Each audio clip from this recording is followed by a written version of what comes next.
शानदार। हम लोग टॉपिक पढ़ रहे थे पृथ्वी के आंतरिक संरचना का टॉपिक पढ़ रहे थे। आज इसकी हम दूसरी क्लास लेंगे। ये टॉपिक आज फिनिश हो जाएगा। आज इसकी हम दूसरी क्लास।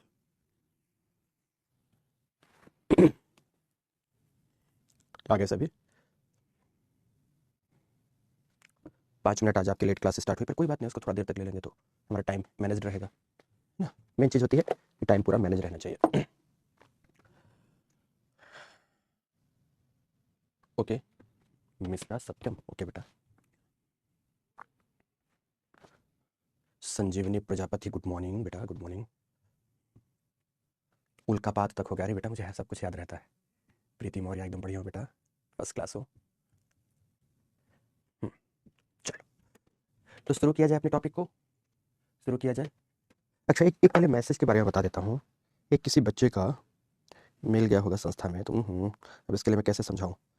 17 तारीख का मतलब कल का ही है, सुबह 9:30 बजे का मेल मैसेज है। बच्ची का नाम है अंकिता जायसवाल। सर आपने अर्थ की उत्पत्ति का संबंध में जो सिद्धांत है एटसेट्रा एटसेट्रा एटसेट्रा, ठीक है। तो बिटिया मैं तुमको ये समझाना चाहूँगा केवल कि कैसे तुम लोग इतने अधीर हो यार, कैसे तुम लोग इतने अधीर हो। तुम कैसे मान लिया कि इन सब टॉपिक के बारे में चर्चा होगी ही नहीं। देखो हिंदी सिनेमा या कि विदेशी सिनेमा कभी देखा होगा तो कई बार देखा होगा कि कुछ स्टोरी आगे चलती फिर फ्लैशबैक में आती है। क्यों? उसका कारण क्योंकि आगे वाली बात का संबंध पीछे से होता है, इसलिए स्टोरी को ऐसे चलाया जाता है। अब जब मेरी खजाना क्लास देखो तुम जाके, तो तुमको लगेगा कि हाँ सर ने पीछे तो पहले वैसे उस क्रम में पढ़ा, लेकिन इस बार तो जियोलॉजिकल टाइम स्केल का भी टॉपिक सर खा गए। अरे बेटा कुछ नहीं खाए। एक्चुअली प्रॉब्लम क्या होती थी कि जियोलॉजिकल टाइम स्केल जब पढ़ाते थे तो हमें ओरोजेनी आदि समझानी पड़ती थी, और वो बच्चों को ओरोजेनी या पृथ्वी के अंदर की हलचल समझ में नहीं आती थी। तो वो हलचल वगैरह समझाने के लिए मैं पहले इस बार आपके बेहतर भविष्य के लिए, बेहतर समझ के लिए पृथ्वी के अंदर की दशाएं समझा रहा हूं कि अंदर है क्या जहां से हलचलें पैदा होती हैं, ताकि फिर मैं उस टॉपिक में आऊं तो ये सारी चीजें लिंक हो जाए। इसलिए बेटा ऐसा पढ़ाता हूं, भरोसा रखा करो और इतने अधीर नहीं हुआ करो कि हाय रे, हाय तौबा रे, मर गई रे मैं, अब क्या होगा रे, अब तो जीवन ही खत्म हो गया रे, अब कैसे हो गई। व्हाट इज दिस यार, व्हाट इज दिस बेटा।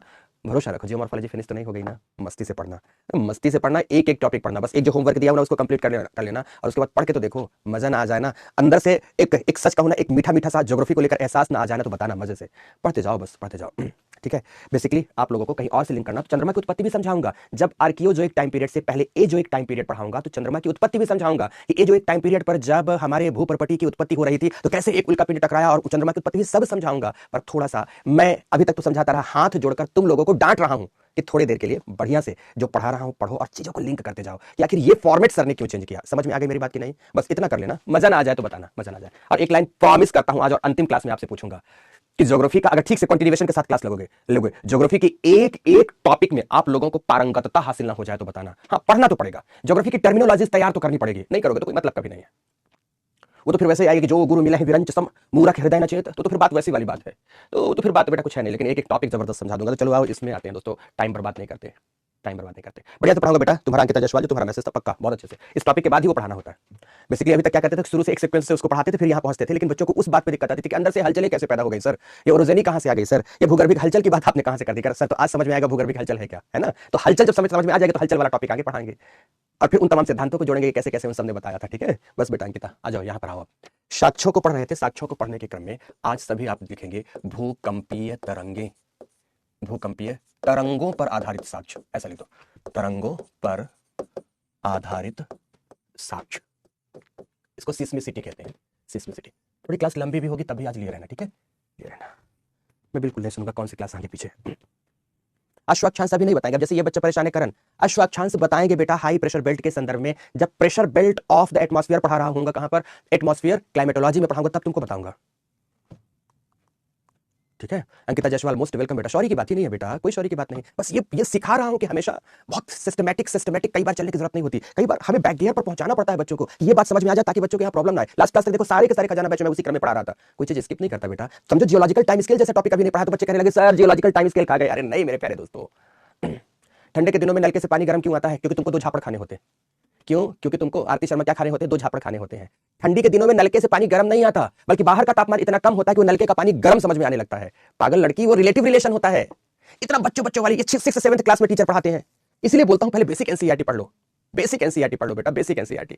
ये छठवीं सातवीं के साइंस में टीचर पढ़ाते हैं कि गर्मी के समय में नलके का पानी या कि नदी का पानी ठंडा बोरवेला में, तो ठंडी के समय गर्म क्यों प्रतीत होता है? बेसिकली बाहर के तापमान का रिलेशन है, फिर से सापेक्ष संबंध की बात आती है। बाहर का तापमान इतना कम होता है कि ट्यूबवेल आप चलाते हो तो उस पानी का तापमान आपको गर्म महसूस होता है, और गर्मी में ठीक इसके विपरीत बेटा, ठीक है, इस पर डिपेंड करता है वो, और ये नहीं कि गर्म हो जाता है, ये बात है इसमें। आरती शर्मा पढ़ा है तो बस वही जवाब मिल गया बेटा, ठीक है। सर अल्मा पढ़ने का तरीका मुझे बहुत अच्छे से समझ में आता। अल्मा क्या है बेटा? ALMA, मुझे नहीं पता, ठीक है। चलो शुरू करें अब बंद करें ना बातें, यस बंद कर दिया। अब भूकंप क्या है? सबसे पहले ध्यान रखना कि ये मैं टॉपिक में भूकंप नहीं पढ़ा रहा, इसमें भूकंपीय तरंगों को आप केवल पढ़ेंगे कि भूकंपीय तरंगों के माध्यम से पृथ्वी की आंतरिक संरचना का ज्ञान कैसे होता है। तो तरंगों की प्रकृति या प्रवृत्ति को समझ लो, कमेंट्स बंद करो, चलो समझो बहुत अच्छे से, एकदम जबरदस्त साइंस टाइप का टॉपिक चलेगा आज, और समझना होगा, एक लाइन समझना होगा, फिर से सुनना। बेसिकली एक लाइन आप हमेशा मस्तिष्क में बैठाइए कि पृथ्वी की आंतरिक संरचना को जानने का सबसे प्रामाणिक और सबसे अच्छा स्रोत भूकंपीय तरंगे हैं। तो आपके मन में जरूर आना चाहिए कि सर इन तरंगों से कैसे जानेंगे कि पृथ्वी की आंतरिक संरचना कैसे है? तो बेटा तरंगों का अगर स्वभाव आपको पता हो ना, तो आप जान जाओगे कि आखिर अंतरतम में है कैसा। जैसे अगर मेरा स्वभाव आपको पता है, मेरा चरित्र आपको पता है कि जिस घर में नॉनवेज बनता है उस घर में मैं भोजन का एक निवाला नहीं लेता, समझने की कोशिश करना। जिस घर में नॉनवेज खाया जाता है उस घर में मैं भोजन का एक निवाला भी ग्रहण नहीं करता, ये मेरी अपनी आदत है, ये मेरा स्वभाव है। तो अब इस स्वभाव से आप अंदाजा लगा देंगे कि राजेश सर XYZ के घर में गए हैं तो किसके घर में भोजन करेंगे या किसके घर में भोजन नहीं करेंगे, इस बात से अंदाजा लगा लोगे आप। ठीक इसी प्रकार से अगर भूकंपीय तरंगों के चरित्र या स्वभाव के बारे में आपको मैं जानकारी प्रदान करा दूं दोस्तों, तो आपको पता चल जाएगा कि अच्छा इनके आधार पर इस तरह से पता चलता होगा कि पृथ्वी की आंतरिक संरचना है कैसे। कपिल दीक्षित, कोई बात नहीं बेटा, मैंने देखा रहेगा तुम्हारा क्वेश्चन, पर बंद करो यार क्वेश्चन सर मेरा नहीं देखते, मुझसे कोई गलती हुई क्या बेटा? टॉपिक पढ़ाना होता है, तुम लोग ये बात क्यों नहीं समझ रहे हो? कमेंट्स में टाइम पास कर दूंगा तो लास्ट में आप लोग ही कहोगे कि सर इतना सारा टाइम हो गया, विषय का पूरा करोगे। ठीक है, समझ गए मेरी बात की नहीं? ये होता है बेटा। चलो अब एक बात है, उल्कापात क्या? अभी लड़की अब इसको यही नहीं पता, कपिल दीक्षित को मेरे भाई मुझे प्रणाम कर, मुझे माफ कर, मेरे से गलती हो गई जो मैंने उल्कापात लिखा दिया। कुछ नहीं होता है, ये उल्लू का पट्टा होता है उल्कापात, समझ गया? अब बताओ मैं ऐसे बोलूंगा तुझे बुरा लगेगा? इतनी महत्वपूर्ण चलती क्लास में डिस्टर्ब भी किया और पूछ रहा है कि उल्कापात क्या होता है। प्रीवियस क्लास बस मत पढ़ना और ऐसे आया कि क्वेश्चन पढ़ना। सुनना अब देखो ध्यान से, यहां पर तो सबसे पहले प्रश्न उठता है कि आखिर ये भूकंप है क्या? तो भूकंप क्या है? तो भूकंपीय तरंगे क्या है? तरंगे क्या है या कौन कौन सी हैं? तो फिर आता है कि इन तरंगों का स्वभाव या चरित्र क्या है। अगर ये तीन बातें मैं आपको समझा दूं दोस्तों, तो 100% आपको पता चल जाएगा कि इनके आधार पर पृथ्वी की आंतरिक संरचना का ज्ञान कैसे प्राप्त करते हैं। आज भी मैं इसके 2 क्वेश्चन 3 क्वेश्चन लिखाऊंगा, बहुत अच्छे से दोस्तों आप पढ़ना, टॉपिक को बहुत अच्छे से पढ़ना। तो भूकंप क्या है? आमतौर पर आप लोग जानते हैं कि भूपर्पटी में उत्पन्न कंपन ही भूकंप है। गलत बात नहीं है जो आप जानते हो, सही है, लेकिन ये बहुत छोटी बात है, बहुत छिछले स्तर की बात है, ये बच्चों वाले टाइप की बात है। पर यूपीएससी एस्पिरेंट्स को क्या इतना लिखने में मजा आएगा? क्या इतना लिखने में एग्जामिनर को पढ़ने में मजा आएगा? नहीं मजा आएगा। तो भूकंप क्या है? भूकंप बेसिकली पृथ्वी की आंतरिक ऊर्जा का भूपर्पटी पर निष्कासन है। आंतरिक ऊर्जा का भूपर्पटी पर बाहर निष्कासन है, बहुत अच्छे से समझना। ये आंतरिक ऊर्जा ही भूगर्भिक हलचल का कारण बनेगी आगे। कि पृथ्वी के अंतरतम में समाई है ऊर्जा, मैंने परसों की कक्षा में समझाया था कि वो ऊर्जा जलवाष्प के रूप में, उच्च तापीय गैस के रूप में, उच्च तापीय मैग्मा के रूप में है, और वो बाहर निकलने के लिए तड़पती है। ठीक उसी तरह जैसे आपके पेट में गैस बन जाए ना, तो बाहर निकलने के लिए तड़प रही होती है, और यहां वहां जहां तहां आप गंदी गंदी हवाएं निकालते रहते हो। ठीक उसी प्रकार से दोस्तों, उसी प्रकार से जब अंतरतम में यह गैसें ऊर्जा का रूप धारण कर विचलित होती हैं, जिसको कहते हैं एंट्रोपी को प्राप्त करना, विचलित होती है, तो ये बाहर निकलने के लिए तड़प रही होती हैं। और यही तड़प इनकी भूपर्पटी को कमजोर भी बनाती है, भूपर्पटी को दोलायमान भी बनाती है। और उसी दोलायमान के क्रम में हम आपको क्या बोलना चाहते हैं कि पृथ्वी के अंतरतम की ऊर्जा, मतलब अंतरतम का मतलब होता है आंतरिक भाग, अंतरतम की ऊर्जा जब बाहर की ओर निकलती है तो भूपर्पटी पर निष्कासन हुआ। शब्द बाहर की ओर निकलने के लिए शब्द मैंने क्या दिया? भूपर्पटी पर निष्कासन हुआ। और उस निष्कासन के दौरान जब चट्टानों पर कंपन, भ्रंशन, चटकन, वलन जैसी गतिविधि प्राप्त होती है, तो उसे ही हम किस नाम से जानते हैं? भूकंप के नाम से जानते हैं। तो आखिर यह ऊर्जा किस रूप में होती है? तो मेरा जवाब है प्रघाती तरंग के रूप में उत्पन्न होती है। प्रघाती तरंग को कहते हैं शॉक वेव। हम कहते हैं ना कि यार सामने वाले ने तो मुझे इतनी गालियां दी कि शॉक ही लग गया, बोलते कि नहीं? शॉक वेव, प्रघाती तरंग, बम विस्फोट हो गया तो शॉक वेव निकलती है, जिसकी वजह से सब कुछ कंपायमान हो जाता है। ठीक उसी प्रकार से ये शॉक वेव के रूप में मुक्त होती हैं। इसी बात को दोस्तों, इसी बात को मुझे बढ़िया से आपको लिखाना है एक पैराग्राफ में। लिखो सभी भूकंप की परिभाषा आज के बाद ऐसे आप बताओगे, वो एक सरल भाषा की, भूपर्पटी में उत्पन्न कंपन। मजा नहीं आएगा यूपीएससी में दोस्तों, आपको उस लेवल को टच करना जिस लेवल पर मैं आपको ले जाना चाहता हूं। तो लिखो ध्यान से सभी, पृथ्वी की आंतरिक या भूगर्भिक ऊर्जा का, पृथ्वी की आंतरिक या भूगर्भिक ऊर्जा का किस रूप में? प्रघाती तरंगों के रूप में, प्रघाती तरंगों के रूप में भूपर्पटी में निष्कासन से उत्पन्न कंपन, स्पीड मेंटेन रखना, उत्पन्न कंपन, भ्रंशन, चटकन एवं वलन, उत्पन्न कंपन, भ्रंशन, चटकन एवं वलन जैसी गतिविधियों को भूकंप कहा जाता है। ठीक है, भूकंप कहा जाता है पूर्ण विराम। ठीक है, इतनी बात आपने लिख लिया। पहले भूकंप की परिभाषा लिखा, आगे लिखाएंगे। लिखे कंपन आदि के प्रभाव से जितेंद्र कुमार शानी, मैंने तुम्हारा क्वेश्चन पढ़ा है बेटा, मैं एक बार संस्था से बात जरूर करूंगा। कंपन आदि के प्रभाव से व्हाट, क्या? कंपन आदि के प्रभाव से भूतल में निर्मित विभिन्न प्रकार की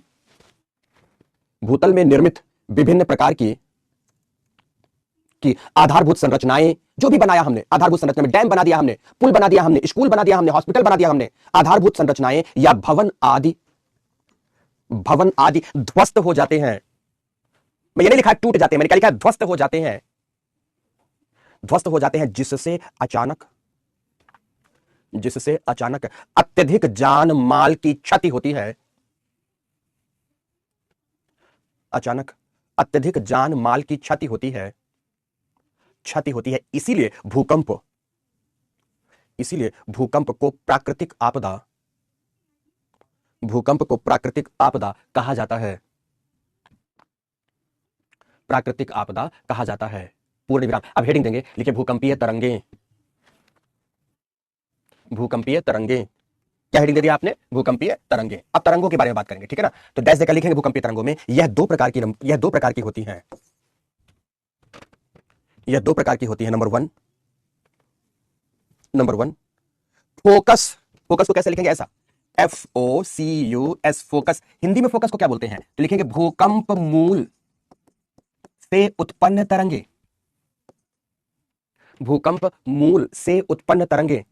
फोकस का मतलब क्या होता है? टेक्निकल वर्ड है, उसको बोलते हैं भूकंप मूल। मूल का मतलब ही होता है मूल स्थान।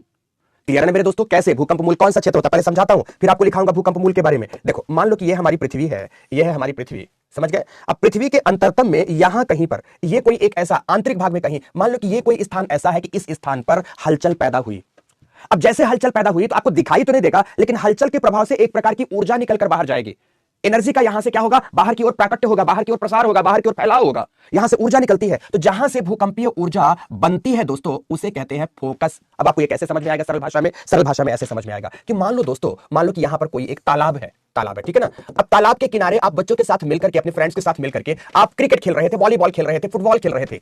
मान लेते हैं क्रिकेट खेला आपने और एक बच्चे ने जोरों का जड़ा सिक्स, और जैसे जड़ा सिक्स दोस्तों बॉल आई और यहां पर ये बॉल जल की सतह को प्रहार करती है। ये बॉल सीधे पानी में गिरती है।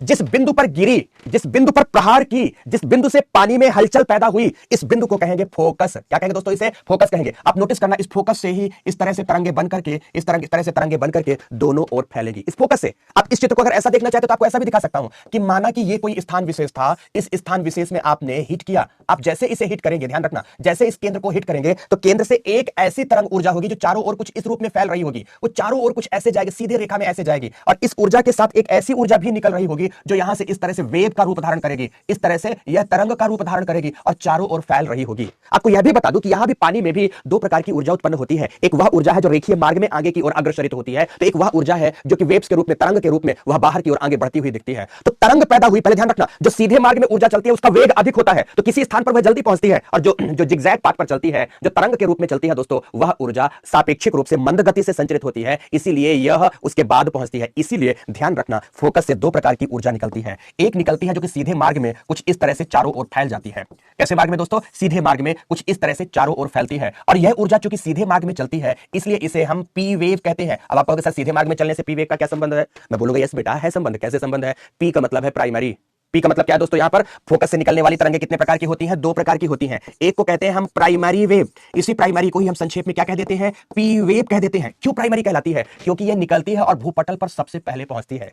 तो फोकस से उत्पन्न कर भूपटल पर सबसे पहले पहुंचने वाली ऊर्जा तरंग को किस नाम से जाना जाता है? प्राइमरी वेव के नाम से जानते हैं, प्राथमिक तरंग के नाम से जानते हैं। प्राथमिक पहले पहुंचे तो हो गई प्राथमिक, इसे संक्षेप में हम पी वेव कहते हैं। पी वेव के बाद जो दूसरी वेव होती है जो उसके बाद पहुंचती है, तो दूसरी का मतलब द्वितीयक ही कहलाएगी दोस्तों। इंग्लिश में उसे सेकेंडरी ही कहेंगे। जैसे ये प्राइमरी हो गई तो इंग्लिश में दूसरी क्या हो जाएगी? सेकेंडरी वेव हो जाएगी। सेकेंडरी को लिखेंगे आप एस, तो दूसरी तरंग हो जाएगी एस वेव, और एस वेव यहां से निकली और देखो इस तरह से जिगजैग पाथ में निकल करके चारों ओर फैल रही होगी, चारों ओर यहां भी जा रही होगी, तो कुछ इस तरह से जिगजैग पाथ में ही जा रही होगी, तो इसे कहते हैं एस वेव। दोस्तों तो फोकस से दो प्रकार की तरंगें निकलती हैं, एक पी वेव निकलती है और एक एस वेव निकलती है। फिर से एक लाइन जरूर बताना चाहूंगा आपको कि फोकस अवस्थित है पृथ्वी के अंदर, अंदर के भाग को कहते हैं काया, अंदर के भाग को कहते हैं बॉडी। फिर से फोकस अवस्थित है पृथ्वी के अंदर, अंदर के भाग को कहते हैं काया, इसीलिए यह तरंग मूल रूप से इंग्लिश में बॉडी वेव क्या कहलाती है, बॉडी वेव, या हिंदी से काया शब्द से बनी कायिक तरंग। ध्यान रखना, बाहर का अंग बॉडी नहीं कहलाता। हम लोग गलत कहते हैं कि वो आदमी बढ़िया बॉडी बनाया हुआ शानदार बॉडी बिल्डर है, 6 ऐप दिख रहे हैं, हम जैसे लोगों को तो सिंगल ऐप दिखता है, पर 6 ऐप वो बॉडी बाहर का भाग नहीं है, बॉडी आंतरिक भाग कहलाता है। तो अंतरतम में अवस्थित है फोकस, तो फोकस से उत्पन्न हुई तरंग तो कहलाई है बॉडी वेव, या इसी को हिंदी में हमने कहा कायिक तरंग। कोई पूछता है कायिक तरंग कितने प्रकार की है, तब भी आपको जवाब देना है कि कायिक तरंग भी 2 ही प्रकार की होती है, जिसमें से एक है प्राइमरी वेव, दूसरी है सेकेंडरी वेव। समझ गए मेरी बात की नहीं? Primary wave and secondary wave, P and S wave. अब इनका स्वभाव क्या है, इनका चरित्र क्या है, अगर यह पढ़ लिया जाए तो आपको बहुत सारी बातें क्लियर होने लगेगी। तो लिखो सभी के सभी, क्या लिखा है कि भूकंपीय तरंगे 2 प्रकार की होती है। लिखो नंबर वन फोकस, फोकस को लिखेंगे हिंदी में भूकंप मूल से उत्पन्न तरंगे। चित्र जरूर बनाते चलिएगा, सब सारे चित्र बनाते चला करिए। फोकस मतलब भूकंप मूल से उत्पन्न तरंगे, डैश देकर लिखें पृथ्वी के अंतरतम का वह बिंदु, जफीर आलम ठीक हो बेटा, एकदम ठीक हो। पृथ्वी के अंतरतम का वह बिंदु, केंद्र या स्थान, जो शब्द कहो आप, वह बिंदु या केंद्र, केंद्र जहां से भूकंपीय ऊर्जा जहां से भूकंपीय ऊर्जा का उद्भव होता है। उद्भव मतलब उत्पत्ति, उद्भव समझ में आया तो उत्पत्ति लिख सकते हैं। उद्भव होता है, उसे फोकस कहते हैं, उसे फोकस कहते हैं, पूर्ण विराम लगाकर। चूंकि इसकी अवस्थिति आंतरिक भाग में है, इसलिए साक्षी हाइपोसेंटर भी कह सकती हो बेटा, बिल्कुल। चूंकि इसकी अवस्थिति आंतरिक भाग में है, इसलिए यहां से उत्पन्न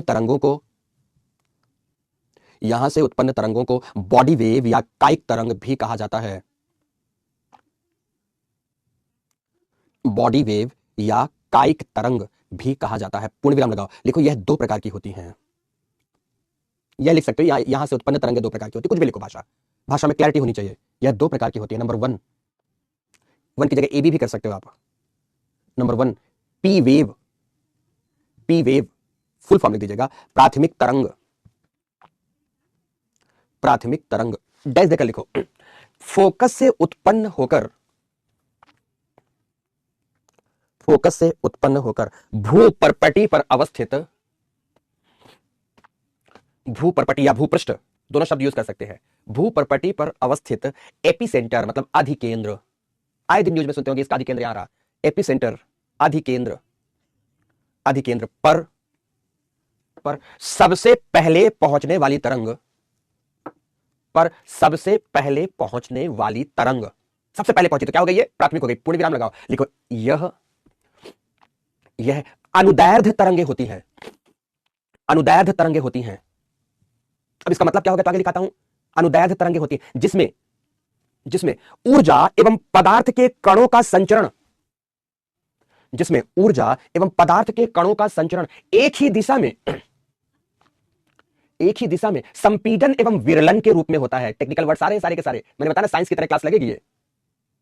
एक ही दिशा में संपीडन तथा विरलन के रूप में होता है। कैसे? यहां पर एक चित्र बनाता हूं कि मान लो कि ये कोई माध्यम है, ये कोई मीडियम है, माध्यम है। अब इस माध्यम में ऊर्जा का प्रवाह इधर की ओर है। ऊर्जा प्रवाह की दिशा दोस्तों ये है, ऊर्जा प्रवाह की दिशा इधर है। अब ऊर्जा प्रवाह की दिशा ये है, तो ये मीडियम है, तो मीडियम देखो यहां ऐसा पाया जाता होगा। मीडियम निश्चित रूप से खाली तो नहीं होगा, निर्वात तो नहीं होगा, जब माध्यम कह रहे हैं तो कुछ ना कुछ है। तो अब मीडियम में ऊर्जा का कैसे इधर ऐसे दोलन करेंगे, इधर जाएगा, इधर आएगा, फिर से देखना, ये इधर जाएगा, फिर से देखना, ये ऊर्जा इधर जाएगा, फिर देखो ये ऊर्जा इधर जाएगी। जब एक ही ओर आती है तो इसको कहते हैं संपीडन, जब एक दूसरे से दूर जा रही होती है तो कहते हैं विरलन। तो इस तरह से देखो ऊर्जा कैसे संचरित होती है, ऐसे करती हुई, जैसे मान लो इस किनारे पर है तो ऊर्जा ऐसे आगे कण संचरित होते आगे बढ़ते हैं। तो ये इसमें प्रवृत्ति पाई जाती है। तो ऊर्जा प्रवाह की जब दिशा के हिसाब से ही पदार्थों के कण उसी दिशा में संचरित हो रहे होते हैं, तो इस प्रकार की तरंग को अनुदैर्ध्य तरंग कहा जाता है। क्या कहते हैं? अनुदैर्ध्य तरंग कहते हैं। चित्र बना दिया ना, सब चीज का साथ साथ काम चलते रहना चाहिए। तो लिखेंगे, पूर्ण विराम लगाकर लिखेंगे, इसका स्वभाव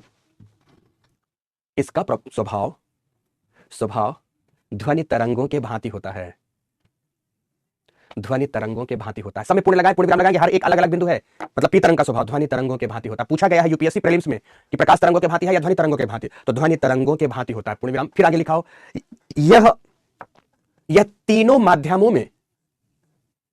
माध्यमों में संचरण की क्षमता रखती हैं। तीनों माध्यम मतलब ठोस, द्रव एवं गैस, तीनों में संचरित हो जाएंगे। यह तीनों माध्यमों में संचरण की क्षमता रखती हैं। तीनों माध्यमों में, एक में, तीनों में चली जाएंगी, क्षमता रखती हैं। लेकिन ठोस में गति सर्वाधिक होती है। ठोस में गति सर्वाधिक होती है एवं तरल तथा गैस में, ठोस में गति सर्वाधिक होती है एवं तरल तथा गैस में गति में मंदन आ जाता है। तरल तथा गैस में गति में मंदन आ जाता है। गति में मंदन आ जाता है। पूर्ण विराम। पहली बात यहां समाप्त हुई। अब इसी में एक बात और जोड़ना है, लिखो इनकी औसत गति, एवरेज वेलोसिटी, पी तरंगों की औसत गति लगभग 8 किलोमीटर पर सेकेंड, लगभग 8 किलोमीटर पर सेकेंड की पाई जाती है। लगभग 8 किलोमीटर पर सेकेंड की पाई जाती है। दोस्तों ठीक उसी तरह से जैसे मैं आपको उदाहरण दूं, मैं आपको बोलूं कि आप दौड़ना शुरू करें, मैं आपको क्या बोलूं कि आप दौड़ना शुरू करो, तो आपको जब तक बढ़िया एकदम शानदार रोड मिलेगी तो आप तेजी से दौड़ोगे, और फिर दौड़ते दौड़ते मैं अचानक बोलूं कि ये जो जुता हुआ खेत है आप इसमें चले जाओ, तो आपकी गति मंद पड़ जाएगी। अब जुते हुए खेत के बाद में बोलूंगा ये नदी है, नदी को पार करो, तो आपको जो तैरने की गति होगी वो उससे भी मंद हो जाएगी। समझ रहे मेरी बात की नहीं? जैसे आपकी गति में परिवर्तन आता है वैसे माध्यम बदलने से इसकी गति में भी परिवर्तन आ जाता है। ये बात आपको ध्यान रखना है। ठोस माध्यम में गति सर्वाधिक, तो तरल माध्यम में गति उससे कम, गैसीय माध्यम में गति उससे कम पाई जाती है। पूर्ण विराम। अब लिखो आप द्वितीयक तरंग, सेकेंडरी वेव या एस वेव लिखो। दूसरा पॉइंट लिखो एस वेव, हेडिंग देंगे एस वेव, द्वितीयक तरंग। द्वितीयक तरंग लिख दिया एस वेव। आगे आगे बात करता हूं एस वेव पर। लिखिए यह अनुप्रस्थ तरंगे हैं। अनुप्रस्थ तरंगे हैं जिसमें ऊर्जा प्रवाह एवं पदार्थों के कण संचरण एक दूसरे के, ऊर्जा प्रवाह एवं पदार्थों के कण संचरण एक दूसरे के लंबवत दिशा में होते हैं। लंबवत दिशा में होते हैं। लंबवत दिशा में होते हैं, ठीक जल तरंग के भांति। ठीक जल तरंग के भांति। अब इसमें कैसा होगा ऊर्जा का प्रवाह एवं कण संचरण? देखना यहां पर, इसमें बेसिकली मान लो कि ये माध्यम है, माध्यम पहले सीधा रहा होगा, और यहां पर ऊर्जा प्रवाह की ये दिशा है, ये है ऊर्जा प्रवाह की दिशा। ऊर्जा प्रवाह इधर होती है, लेकिन इस ऊर्जा प्रवाह के कण में जब कण संचरित हो रहे होंगे तो ये कभी तो इस तरह ऊपर जा रहे होंगे, कभी इस तरह नीचे आ रहे होंगे, कभी इस तरह ऊपर जा रहे होंगे, कभी इस तरह नीचे आ रहे होंगे। मतलब ऊर्जा प्रवाह की दिशा देखो कुछ इस तरह है, ऊर्जा प्रवाह इस तरह है और कणों का संचरण उसके लंबवत है। आपको और दूसरा उदाहरण देते हैं। आप एक रस्सी लेना, रस्सी के एक किनारे को हुक में वहां दूर बांध देना और यहां खुद पकड़ लेना और रस्सी को उठाकर छोड़ देना। आप देखोगे रस्सी में इस तरह से वेव्स पैदा हो रही है और इस किनारे से पैदा हुई वेव्स धीरे धीरे उस किनारे तक पहुंच जाएगी। रस्सी ना दिखे तो आप धागा ले लेना, धागे को सिरे को वहां किनारे पर दूर थोड़ा बांध देना और यहां पर पकड़ के उसको उठाकर छोड़ देना, खींच के रखना, उठाकर छोड़ देना। तो धागे में ऊर्जा कुछ इस तरह से ऊपर नीचे होते हुए, ऊर्जा तो सीधे मार्ग में जा रही है लेकिन धागा इस तरह से ऊपर नीचे लहर खाता हुआ इस किनारे से उस किनारे तक ऊर्जा को संचरित करेगा। समझ रहे मेरी बात की नहीं? तो ये ऐसा होता है जब इस प्रकार का हो तो इसे अनुप्रस्थ तरंग कहते हैं। क्या कहते हैं इसे? अनुप्रस्थ तरंग। तो ये अनुदैर्ध्य तरंग के भांति व्यवहार करती है, लेकिन सेकेंडरी वेव अनुप्रस्थ तरंग के भांति व्यवहार करती है। पूर्ण विराम लगाकर लिखेंगे, लिखें यह एपिसेंटर, एपिसेंटर मतलब अधिकेंद्र में पी तरंगों के बाद पहुंचती है, पी तरंगों के बाद पहुंचती है, इसीलिए इसे द्वितीयक तरंग कहते हैं। द्वितीयक तरंग कहते हैं, पूर्ण विराम द्वितीयक तरंग कहलाती है। लेकिन यह प्रकाश तरंग के भांति, इसका चरित्र है प्रकाश तरंग के भांति, यह प्रकाश तरंग के भांति होती है तथा केवल ठोस माध्यम में, केवल ठोस माध्यम में गति कर सकती है। केवल ठोस माध्यम में गति कर सकती है। इसका स्वभाव केवल ठोस में गति करेगी। देखो जैसे ही तरल माध्यम प्राप्त होगा, वहां क्या होगी? वहां या तो विलुप्त हो जाएगी, विलुप्त हो जाना मतलब मान लो कि डूब गई, वहां या तो विलुप्त हो जाएगी या परावर्तित हो जाएगी, इसका चरित्र कैसा है कि केवल ठोस में चलेगी। ठीक है ना, विलुप्त हो जाएगी, गायब हो जाएगी या परावर्तित हो जाएगी। पूर्ण विराम लगाइए और पूर्ण विराम लगाने के बाद फिर क्या लिखेंगे दोस्तों, लिखेंगे इसकी औसत गति, इसकी औसत गति 6 किलोमीटर, 6 किलोमीटर प्रति सेकंड, प्रति सेकंड पाई जाती है, 6 किलोमीटर प्रति सेकंड पाई जाती है। पूर्ण विराम, पूर्ण विराम। आपने ये बातें लिखी, ठीक है, ये बातें आपने लिखी हैं। ओके, अच्छा, श्रद्धा ने पूछा है कि सर इनका इंग्लिश बता दीजिए। जो प्राइमरी वेव होती है अनुदैर्ध्य, जिसे हमने कहा है अनुदैर्ध्य, अनुदैर्ध्य का मतलब है लॉन्गिट्यूडिनल वेव। लिख लो श्रद्धा बेटा, लॉन्गिट्यूडिनल वेव। तो जिसके लिए मैंने अनुप्रस्थ कहा है उसे लिख दो ट्रांसवर्स वेव। क्या लिखोगे, ट्रांसवर्स वेव्स। ये लॉन्गिट्यूडिनल हो गई और ये क्या हो गई, ट्रांसवर्स वेव्स हो गई। ओके, इतनी बात आपने पढ़ा। अब इतनी बात पढ़ने के बाद, इतनी बात पढ़ने के बाद ध्यान से आगे बढ़ते हैं दोस्तों, आगे बढ़ते हैं। आकाश नहीं बेटा, द्वैती प्रकृति के संदर्भ में यहां प्रकाश से तुलना की गई है। प्रकाश की जैसे द्वैती प्रकृति होती है उससे तुलना की गई है ना। अब आगे बढ़ते हैं यहां पर। अब और मजे की बात देखो, आपने पहला इनका स्वभाव देखा कि जैसे ही माध्यम बदलता है इनकी गति बदल जाती है। पहला आपने स्वभाव क्या देखा, पी तरंग को देखा कि माध्यम बदलेगा तो इसकी गति बदल जाएगी। ठोस में यह सर्वाधिक तेजी से बढ़ेगी, तरल माध्यम में मंद हो जाएगी, गैस में और मंद हो जाएगी। पहला तो इसका स्वभाव आपने ये देखा। इसमें क्या देखा कि माध्यम बदला तो ये गायब हो गई या परावर्तित हो गया, माध्यम बदला तो ये या कि गायब हो गई या परावर्तित हो गई, ये आपने इसमें देखा। मतलब इनका अपना स्वभाव है,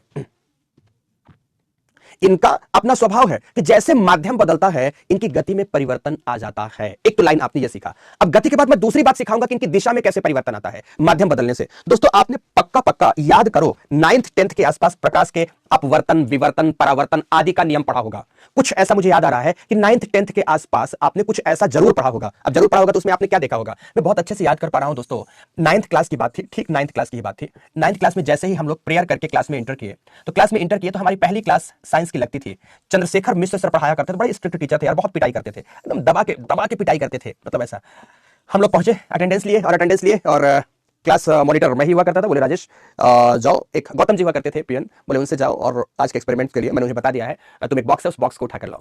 बहुत अच्छा, मुझे याद है, अच्छे से याद है। बॉक्स को उठाकर लाए, उसमें छोटी छोटी ऐसी ग्लास की प्लेट्स पड़ी हुई थी, मोटी बट ग्लास की प्लेट्स पड़ी हुई थी। अब इसको सिखा रहे थे वो। अब ग्लास के प्लेट्स में प्रकाश किस तरह से अपनी दिशा बदलता है प्रवेश करते समय, वो ये सिखाना चाहते थे। तो हमने क्या नोटिस किया, और आपने भी जरूर नोटिस किया होगा दोस्तों, कि मान लो कि प्रकाश किरण यहां इस दिशा से इस ग्लास में प्रवेश कर रही है। ये प्रकाश किरण प्रवेश की, ठीक है। अब प्रवेश की मतलब वायुमंडल से ग्लास में प्रवेश की है। वायुमंडल हो गया विरल माध्यम, ये हो गया विरल माध्यम, और ग्लास हो गई आपकी सघन माध्यम। मतलब आपकी प्रकाश किरण विरल माध्यम से सघन माध्यम में प्रवेश करती है। तो नोटिस करिएगा कि इस प्रकाश किरण को सही मामले में जाना तो चाहिए था सीधे मार्ग में, लेकिन नहीं, ऐसा नहीं होता। अगर आप यहां अभिलंब डाल दो, दोस्तों, परपेंडिकुलर डाल दो, तो आप स्पष्ट रूप से क्या देखते हो कि ये प्रकाश किरण केंद्र की ओर झुक गई है, यहां इस दिशा की ओर चली गई है। इसे जाना चाहिए था यहां, लेकिन वास्तव में ये इस दिशा की ओर झुक गई है। अर्थात एक नियम आपने सीखा कि जब प्रकाश किरण विरल माध्यम से सघन माध्यम में प्रवेश करती है तो वह केंद्र की ओर, अभिलंब की ओर, कोई भी शब्द आप उपयोग करो, केंद्र की ओर या अभिलंब की ओर झुक जाती है। पहला नियम आपने सीखा। तो दूसरा, यही प्रकाश किरण जब बाहर निकल रही थी तो बाहर निकलने के क्रम में उसको इस दिशा में जाना चाहिए था, लेकिन नहीं। फिर से अगर आपने यहां अभिलंब डाल दिया और अभिलंब डालकर देखा कि आखिर इसके व्यवहार में क्या परिवर्तन आया है, तो नोटिस करना, फिर अभी इसके साथ फिर से अब यहां क्या होने वाला है, जैसे ही यह इस ग्लास से बाहर निकलेगी यह केंद्र से दूर हट जाएगी। अर्थात अगर यह सघन से फिर से विरल माध्यम में जा रही है तो वह केंद्र से दूर हट जाती है। यहां पर देखेंगे केंद्रीय झुकाव, तो यहां देखेंगे केंद्र से दूर हटना। यह वास्तविक इसकी प्रवृत्ति है। तो दोस्तों मेरी बात बहुत ध्यान से सुनना, ये जो पी तथा एस तरंगे हैं इनका भी चरित्र ऐसा है कि माध्यम बदलने से होता क्या है कि इनकी गति में तो परिवर्तन आता है, लेकिन दूसरी तरफ अगर घनत्व बदलता है तो इनके दिशा में परिवर्तन आ जाता है। पहला माध्यम बदलता है तो गति में मंदन आ जाता है, तो दूसरी तरफ अगर घनत्व बदलता है तो बढ़े घनत्व में प्रवेश करने के साथ यह केंद्र की ओर झुक जाती हैं, तो कम घनत्व में प्रवेश के साथ यह केंद्र से दूर हट जाती हैं। ठीक है ना, दूर हट जाती है। ये वाला एक्सपेरिमेंट आपने, कांच की सिल्ली वाला एक्सपेरिमेंट, पक्का आईएएस वंश शर्मा, पक्का बेटा, ये कांच की सिल्ली वाला एक्सपेरिमेंट है। कांच की सिल्ली ही उसे बोलते हैं। बहुत अच्छा शब्द आपने याद दिलाया बेटा मुझे। तो इस तरह का प्रयोग आपने किया होगा उस दौर में, उसी प्रयोग पर आधारित आज ये बात आप पढ़ोगे। दोस्तों यही होता है कि बचपन में आपने ठीक से अगर पढ़ाई की है उस दौर में, तो वो पढ़ाई आज तक आपको बहुत काम देती है। जैसे कुछ बच्चे बोल रहे हैं सर ऐसा लग रहा है फिजिक्स की क्लास चल रही है, बेटा ज्योग्राफी में बहुत कुछ आपको ऐसा लगेगा जैसे साइंस की ही क्लास चल रही हो। अच्छा 10th में था, 9th 10th ऐसे क्लास रही होगी, पक्का बेटा, है ना। तो चलो अब इस बात को लिखते हैं। लिखिए यहां पर, लिखिए यहां जो आप लिखा था उसके बाद पैरा चेंज करते हुए लिखना है। लिखे नोट नंबर 1, नोट नंबर 1, बढ़े आगे। लिखे पहला, उपर्युक्त विश्लेषण, जो अभी पहले ऊपर विश्लेषण किया आपने, उपर्युक्त विश्लेषण से स्पष्ट है कि, उपर्युक्त विश्लेषण से, कपिल दीक्षित, ठीक है बेटा पढ़ो। उपर्युक्त विश्लेषण से स्पष्ट है कि जैसे ही माध्यम बदलता है,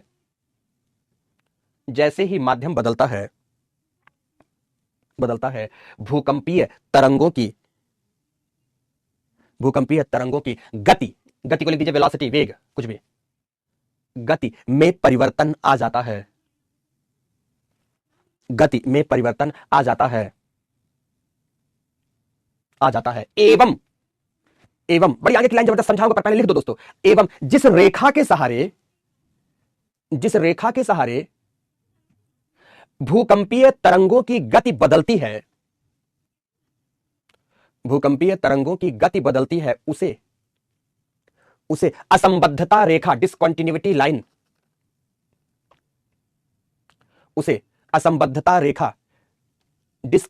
लाइन, कहा जाता है। डिसकंटिन्यूटी लाइन भी समझो यहां पर कैसे है। जहां देखो, जैसे मान लो कि मैं दोस्तों यहां पर खड़ा हूं, यहां पर खड़ा हूं, उस किनारे तक जा रहा हूं और मेरी चाल बराबर है दोस्तों। जितनी चाल से मैं चल रहा था उसी चाल से किनारे को पार कर रहा हूं, या इधर से चल रहा हूं, जिस चाल से चल रहा था उसी चाल से मैं किनारे को पार कर रहा हूं। चाल में कोई परिवर्तन नहीं आया। अगर भूकंपीय तरंग की चाल में कोई परिवर्तन नहीं है, गति में कोई परिवर्तन नहीं है दोस्तों, तो सरल सी बात है, माध्यम एक जैसा है। यह बात समझ में आपको आ जानी चाहिए। तो दूसरी बात, अब देखना यहां पर कैसे। मान लो मैं यहां से चलना शुरू किया, यहां तक पहुंचा तो मेरी चाल धीरे थी, लेकिन जैसे ही मैं यहां पर पहुंचा मेरी चाल में अचानक गति वृद्धि हो गई। या दूसरी तरफ मैं तेजी से चला आ रहा था और यहां पहुंचा और यहां आने के बाद मेरी गति धीमी पड़ गई और अब धीरे धीरे पड़ रहा हूं। तो ये जो रेखा है, इस रेखा के सहारे या की गति बढ़ रही है या की गति घट रही है। अगर गति बढ़ रही है तो इसका मतलब माध्यम ठोस आ गया, या की गति घट रही है तो माध्यम तरल आ गया। तो जिस रेखा के सहारे, फिर से मैं इधर से आ रहा हूं, मान लो इधर से मैं यहां तेजी से भागा यहां तक पहुंचा और यहां मेरी गति अचानक पहुंचकर धीमे हो गई। इसका मतलब इस रेखा के सहारे मेरी गति में मंदन आ गया। ये कि अब इधर से चल रहा हूं तो मैं धीरे धीरे आ रहा था दोस्तों, धीरे आ रहा था और यहां जैसे पहुंचा मेरी गति में अचानक वृद्धि हो गई। अब मेरी गति में अचानक वृद्धि हो गई। ये जिस रेखा के सहारे अंतर आता है, गति में परिवर्तन आता है, उस रेखा को ही हम असंबद्धता रेखा या डिसकंटिन्यूटी लाइन कहते हैं। अंडरलाइन करो इसको, डिसकंटिन्यूटी लाइन कहते हैं, असंबद्धता रेखा कहते हैं। समझ में आई मेरी बात की नहीं? ये है दोस्तों, ये है बिंदु। पहला नोट आपने ये लगाया। अब दूसरा नोट लगाओ, लगाओ, लिखें, यही भूकंपीय तरंगे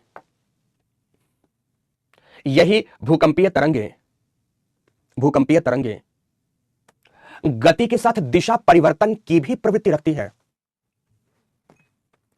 चित्र बनाने हैं सारे। गति के साथ दिशा परिवर्तन की भी प्रवृत्ति रखती हैं, अर्थात घनत्व के संदर्भ में यदि यह सघन घनत्व में प्रवेश करती हैं, तो केंद्र की ओर झुक जाती हैं, एवं यदि विरल माध्यम में प्रवेश करती हैं, मतलब सघन से विरल में गई, सपोज कम डेंसिटी, अधिक डेंसिटी से कम डेंसिटी वाले में गई, विरल माध्यम में प्रवेश करती हैं, तो केंद्र से दूर हट जाती हैं, पूर्ण विराम लगाओ। 2 नोट लिखा ना, अब नीचे तीसरा नोट लिखो, नोट नंबर 3 क्या लिखेंगे? कायिक तरंग, मतलब बॉडी वेव जिनको पढ़ रहे हो अभी, कायिक तरंग के इसी गति एवं दिशा परिवर्तन की प्रवृत्ति के आधार पर पृथ्वी की आंतरिक संरचना का ज्ञान प्राप्त होता है। अब बोलोगे आप कैसे प्राप्त होता है? तो मैंने बताया कि अगर भूकंपीय तरंग एक ही चाल से चल रही है तो आप क्या समझ जाओगे? इसका मतलब है कि यहां पर माध्यम एक जैसा है। अब भूकंपीय तरंग का आप अवलोकन कर रहे हो कि ये तरंग यहां तक गई और यहां तक के बाद इसकी गति मंद हो गई, तो आपको पता चल जाएगा कि इतने सेकंड चली है तो इसका वेग तेज था, लेकिन इतने सेकंड के बाद इसका वेग मंद आ गया, तो सेकंड को आप कैलकुलेट कर लोगे गहराई से, मतलब इतने गहराई पर माध्यम तरल हो गया। ठीक है ना? अब दूसरी बात, एस तरंग तो जैसे तरल माध्यम आएगा विलुप्त ही हो जाएगी, पी तरंग की गति मंद हो जाएगी और एस विलुप्त हो जाएगी। अब आगे की बात करता हूं। मान लो एक तरंग थी जो इस दिशा में जा रही थी, जैसे यहां पहुंची वो इस दिशा की ओर मुड़ने लगी, तो जब मुड़ाव प्राप्त हुआ, जैसे तरंग का मुड़ाव आप देखेंगे दूसरा दिशा यह ग्रहण कर लेती है, आप तुरंत समझ जाओगे कि यहां फिर से माध्यम का घनत्व बदला है। अब मुड़ाव कैसा हुआ है? केंद्र की ओर झुकाव की ओर हुआ है, केंद्र से बाहर हुआ है। तो जब केंद्र की ओर उसका मोड़ होगा, झुकाव होगा, तो आप समझ जाएंगे कि अच्छा सघन माध्यम आ गया यहां पर। और जब केंद्र से बाहर की ओर भागने लगेगी तो आप इससे समझ जाओगे आकलन के माध्यम से कि इतनी गहराई पर विरल माध्यम आ गया। तो इस तरह से कैलकुलेट किया जाता है। समझ में आ गई मेरी बात की नहीं? बस, तो यह है दोस्तों। अब इसके बाद आगे क्या लिखेंगे? ध्यान से इसी में एक बिंदु लिखना है कि लिखें वर्तमान में पी तथा एस तरंगों की मध्यवर्ती, ये पी वेव है, पी तथा एस तरंगों की, यहां पर हमने लिखा एस वेव, पी तथा एस तरंगों की कुछ मध्यवर्ती तरंगे भी खोजी गई हैं, जिन्हें पी स्टार एवं एस स्टार पी स्टार एवं एस स्टार, पीजी एवं एसजी, कॉमा लगा के लिखना है, पी स्टार एवं एस स्टार, कॉमा लगा दीजिए, पीजी एवं एसजी तरंग के नाम से, तरंग के नाम से जाना जाता है, नाम से जाना जाता है। अब इस फ्लो चार्ट की ओर, बोर्ड की ओर देखो आप यहां, ठीक है। चलो यहां देखो, ये जो पी वेव है, मतलब पी स्टार और एस स्टार है, इनका स्वभाव पी वेव की तरह, इसलिए इसको हमने पी वेव की ओर लिखा। दूसरी ओर जो एसजी और एस स्टार और एसजी है, इनका स्वभाव एस की तरह है, इसलिए इनको हमने इधर की ओर लिखा, ठीक है, इधर की ओर लिखा। क्लियर हो गया मेरी बात की नहीं दोस्तों? ऐसा है, ऐसी तरंगे बेसिकली रिक्टर महोदय ने इनकी खोज की है कि इनकी कुछ अंतराली इंटरमीडिएट वेव्स भी हैं जिनके बारे में बहुत अभी अनुसंधान हो नहीं पाया है, पर ऐसी तरंगे भी खोजी गई है। पूर्ण विराम। तो कोई पूछे फोकस से कितनी तरंगे उत्पन्न होती हैं, तो आप बोलेंगे मूल रूप से पी एंड एस, लेकिन इसके अलावा कुछ इंटरमीडिएट वेव्स के रूप में पी स्टार एवं एस स्टार, पीजी एवं एसजी तरंगे भी यहां से उत्पन्न होती हैं। यहां तक आपको बात जाननी है। क्लियर हो गया मेरी बात की नहीं? तो अब ये पहली हो गई फोकस से उत्पन्न, फोकस से इतने प्रकार की तरंगे उत्पन्न होती हैं। अब दूसरे नंबर पर आती है बारी दोस्तों, फोकस के बाद आता है एपिसेंटर। फोकस के बाद क्या आता है? एपिसेंटर। तो यहां मैं लिख देता हूं एपिसेंटर, जिसको कहते हैं आप अधिकेंद्र, अधिकेंद्र से उत्पन्न तरंगे, अधिकेंद्र से उत्पन्न तरंगे, से उत्पन्न तरंगे। अब अधिकेंद्र किसको कहते हैं? तो अधिकेंद्र के बारे में लिखे, फोकस के ठीक लंबवत, फोकस के ठीक लंबवत भूपृष्ठ पर अवस्थित न्यूनतम दूरी का बिंदु, फोकस के ठीक लंबवत भूपृष्ठ पर अवस्थित न्यूनतम दूरी का बिंदु, न्यूनतम दूरी का बिंदु अधिकेंद्र कहलाता है, अधिकेंद्र कहलाता है। पूर्ण विराम लगाएं, क्योंकि इसकी अवस्थिति सतह पर होती है, सतह, सरफेस, क्योंकि इसकी अवस्थिति सतह पर होती है, इसलिए यहां से उत्पन्न तरंगों को, यहां से उत्पन्न तरंगों को, अधिकेंद्र से उत्पन्न तरंगों को सतही तरंग, सरफेस वेव, सतही तरंग, सरफेस वेव कहा जाता है, कहा जाता है। पूर्ण विराम लिखें, सतही तरंग भी, सतही तरंग भी दो प्रकार की होती हैं, दो प्रकार की होती हैं, जो कि P एवं S का रूपांतरण है, जो कि P तथा S का रूपांतरण, सतही तरंग भी दो प्रकार की होती हैं, जो कि P तथा S का रूपांतरण है, रूपांतरण है, ठीक है, रूपांतरण है। अब ये कितने प्रकार की है? दो प्रकार की हमने बताया। जब P तरंग एपिसेंटर में आकर अपना रूप बदलती है तो उसे हम कहते हैं रैले तरंग, और जब एस तरंग आकर सरफेस पर अपना रूप बदलती है तो उसे हम कहते हैं लव तरंग। लव का मतलब होता है, बड़ी स्पष्टता से लिख दूं, LOVE। देखकर बड़ा मजा आया ना इस शब्द को? एक उम्र में इस शब्द को देखकर बड़ा मजा आता है, बहुत खुशी होती है इसको देखकर। तो सुनो दोस्तों ध्यान से, पी तथा एस का रूपांतरण किस रूप में होता है? रैले एवं लव तरंग के रूप में। हो गया? अब देखो इस चित्र में देखना, ये जो F के ठीक ऊपर सबसे कम दूरी पर अवस्थित बिंदु है, ये है दोस्तों आपका एपिसेंटर। यहां F लिखा तो एपिसेंटर के लिए E लिख दिया। E बिंदु पर जैसे ही P तरंग पहुंचेगी, P तरंग कुछ इस तरह से चारों ओर फैल जाएगी, इस तरह से चारों ओर फैल जाएगी, इस तरह से चारों ओर फैल जाएगी, इस तरह से चारों ओर फैल जाएगी, इस तरह से चारों ओर। और ना केवल P तरंग फैलेगी, बल्कि P के साथ साथ जब S भी रूपांतरित होगा तो S भी फैलेगी, बट S कुछ इस तरह से आगे फैलेगी। S का पाथ लव के रूप में कुछ इसी तरह से जिगजैग ही रहेगा। तो एस जब आगे की ओर फैल रही होगी तो कुछ इसी तरह से जिगजैग पाथ का अनुसरण कर रही होगी, अनुसरण कर रही होगी।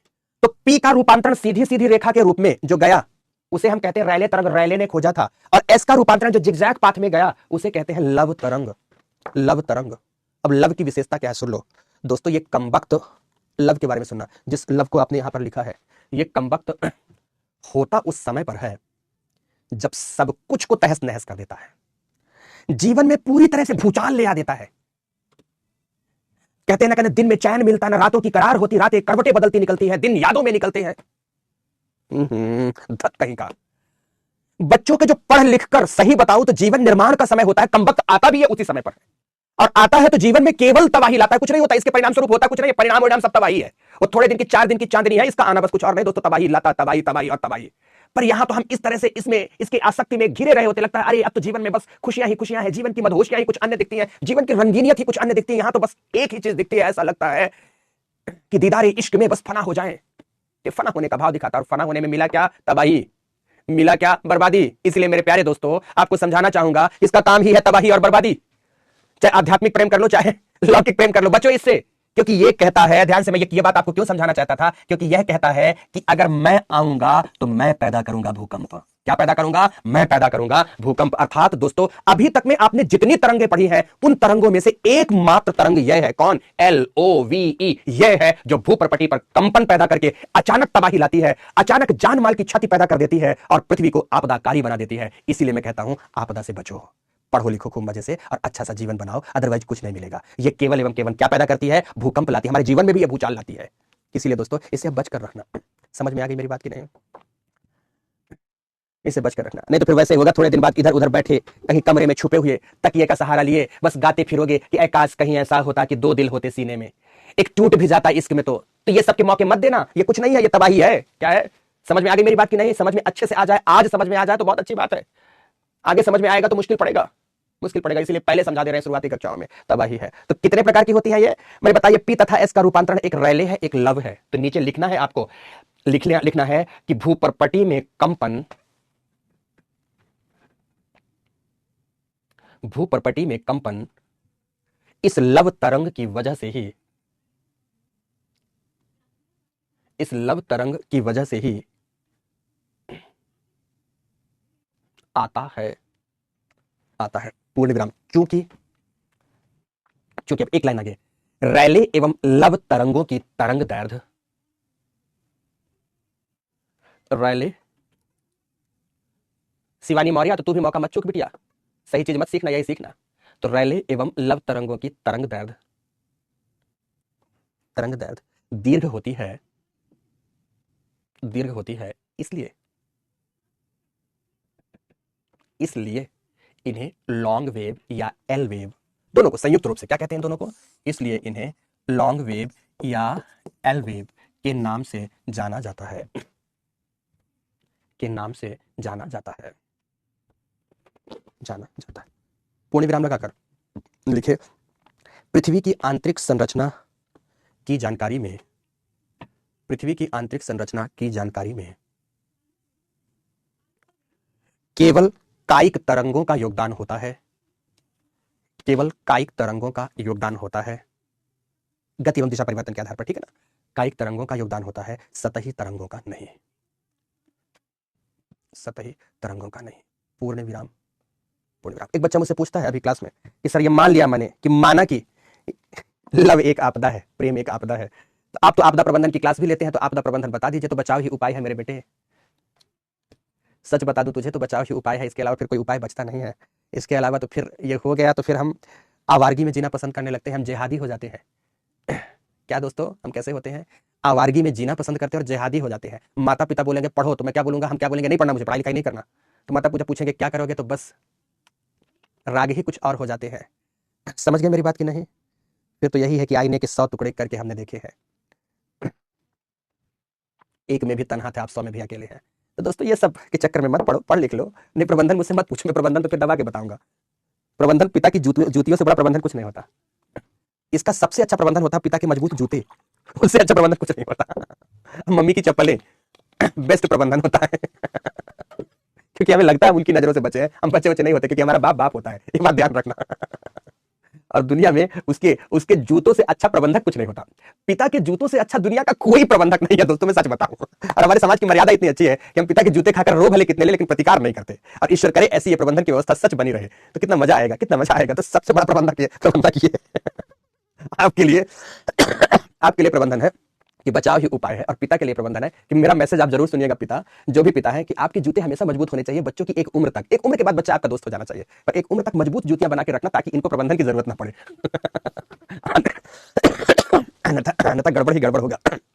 चलो, तो ये थी दोस्तों तरंगे। अब तरंगों के बाद हम लोग आते हैं पृथ्वी की आंतरिक संरचना में,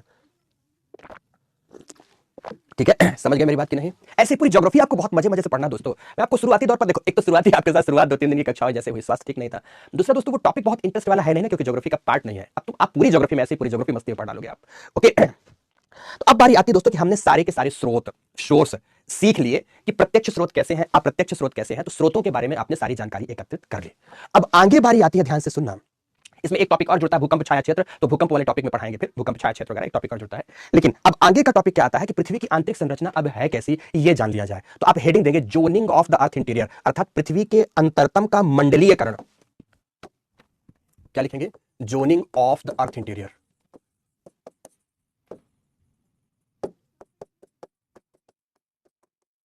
zoning of the earth interior, ये लिखिए। रवीना लिखती है, पता रहे सारे सर क्यों पिटवाते रहते? पिटवाते नहीं है बिटिया, तुम लोगों की जिंदगी साकार करवाते रहते हैं। सच बताऊं, पिता से बड़ा अनुशासक इस पृथ्वी में पैदा नहीं हुआ है। हमारे जीवन को सही दिशा, सही लाइन लेंथ एक पिता ही देता है, और पिता के साथ गुरुजनों की बड़ी अहम भूमिका होती है, बड़ी अहम भूमिका होती है। इसीलिए हमारे देश राष्ट्र, हमारे राष्ट्र में गुरुओं की भूमिका सच में बड़ी जबरदस्त मानी गई है। और मैं सच बताऊं कि गुरु चरणों की निरंतर वंदना करता हूं, निरंतर प्रणाम करता हूं। गुरुओं का ही परिणाम है कि आज मैं आपके पास हूं, मैं आप तक बातें कर पाता हूं, आप तक बातें कर पाता हूं। अन्यथा हम क्या थे? हमारा मस्तिष्क तो एक राह मिट्टी था, रहा था। पूजा त्रिपाठी, पापा बहुत अच्छे हैं बेटा, लेकिन हम चाहेंगे कि दुनिया, तो एक लाइन बता दूं, एक बिटिया ने लिखा, पापा बहुत अच्छे हैं हमारे, दुनिया का कोई भी पिता कभी खराब नहीं होता, ध्यान रखना। सबके पापा बहुत अच्छे हैं और सबके पापा बहुत अच्छे होते हैं। बस फर्क ये होता है बेटा, ध्यान रखना, कि पिता अपनी बातों को कई बार प्रेजेंट कैसे करता है। ठीक है, कई बार वह धौंस में अपनी बात आपसे कहेगा, लेकिन फिर भी उसके अंदर से प्यार होगा आपके लिए। दोस्तों, दुनिया में आपसे माता पिता से ज्यादा प्यार कोई नहीं कर सकता। मैं आपको सच बताऊं तो पृथ्वी में दो ऐसी शख्सियत हैं आपके जीवन में कि जब तक वो है तो मानना कि भगवान का साया आपके सिर पर है, ईश्वर है आपके लिए, वो ईश्वर। दोस्तों, इनका दिल कभी मत दुखाना। इनकी बातें कितनी भी कड़वी लगे, समझना कि आपकी बीमारी का केवल इलाज है वो कड़वी बातें इनकी। इनके बिहेवियर्स कभी कड़वे लगना तो समझना बीमारियों का इलाज है इनके बिहेवियर, अदरवाइज कभी आपके प्रति कड़वे नहीं होते। हमेशा माता पिता का बेहद सम्मान करना, उनके चरणों की वंदना करना। इस पृथ्वी में जीते जागते भगवान आपके लिए कोई और नहीं बल्कि आपके माता पिता है। दोस्तों, बल्कि माता पिता, सबके माता पिता एक जैसे हैं, वो बेहद प्रेम करते हैं। हमारी एक भारतीय संस्कृति ऐसी जरूर है, मैं बाकी सबकी तो बात नहीं करता, मैं अपनी खुद की भी बात करूं, कि आज तक मेरे पिता ने मुझे गले लगाकर कभी ये नहीं कहा होगा लव यू बेटा, और ना हम उनके गले लग के कभी बोले होंगे कि लव यू पापा, मैं आपसे बेइंतहा मोहब्बत करता हूं। आज तक मैं नहीं बोल पाया हूंगा दोस्तों। लेकिन सच बताऊं, जब भी उन्हें तकलीफ होती है तो सबसे पहले आंखें हमारी डबडबा आती है। हम बहुत प्यार करते हैं बेटा उनसे। जब तक पिता है तो है, दुनिया में सब कुछ है, उन्हें कभी दुखी मत करना। दुनिया में हर किसी के पिता बहुत अच्छे होते हैं। मेरी मम्मी नहीं रह गई हैं इस दुनिया से, वो रुखसत कर गई हैं, बट उनके होने पर हमें कभी फील नहीं होता, उनके होने पर हमें कभी फील नहीं होता वो हमें कितना प्यार करते हैं। पर दुनिया की बेइंतहा मोहब्बत भी उनके चरणों पर रख दो ना दोस्तों तो कम है, क्योंकि वो हमसे बहुत प्यार करते हैं यार। अपने आप को टूट जाने के हद तक, अपने आप को मर जाने के हद तक वो आपको प्रेम करते हैं। उतना कोई प्रेम नहीं करता, बाकी तो सब चला हुआ है, बाकी सब दिखा हुआ है, बाकी सब दिखा हुआ है दोस्तों, बाकी सब दिखा हुआ है। कहां माता पिता की बात? दुनिया का सबसे बड़ा प्रबंधक है वो, दुनिया के सबसे बड़े डॉक्टर है, दुनिया की सबसे बड़ी सेना है आपके लिए माता पिता आपके, दुनिया की सबसे बड़ी फौज है माता पिता आपके लिए। जब तक वो है तो है। मैं कहता हूं कि बूढ़े पिता और बूढ़े मां अगर आपके बिस्तर में लेटे हुए भी आपके साथ है ना दोस्तों, तो भगवान लेटा हुआ है। लड्डू गोपाल की पूजा आप करते हो, उनको भी आराधना कर लेना, क्योंकि साक्षात ईश्वर बिस्तर में लेटा हुआ है। जब तक वो है तो है ये मानना। जिस दिन वो नहीं होते हैं उस दिन पता चलता है कि होते क्या है ये, उस दिन पता चलता है। सबके माता पिता बहुत अच्छे हैं। हाँ, ये जरूर है कि सबके अपने अपने व्यवहार दिखाने के कुछ भिन्न होते हैं, सबके व्यवहार कुछ भिन्न होते हैं बेटा, बट सबके माता पिता एक जैसे हैं। इसके लिए कभी कोई प्रश्न मत करना, मेरा मन बहुत दुखी होता है बेटा इस बात से, इसके लिए कभी प्रश्न मत करना। चलो आते हैं, zoning of the earth interior पढ़ते हैं। दो प्रकार की जोनिंग पढ़नी है। सबसे पहले जोनिंग तो आप पढ़ेंगे फर्स्ट जोनिंग,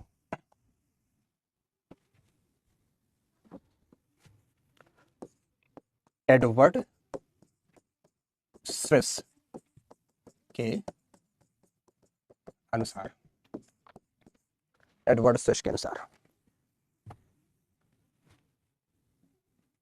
एडवर्ड स्विस के अनुसार,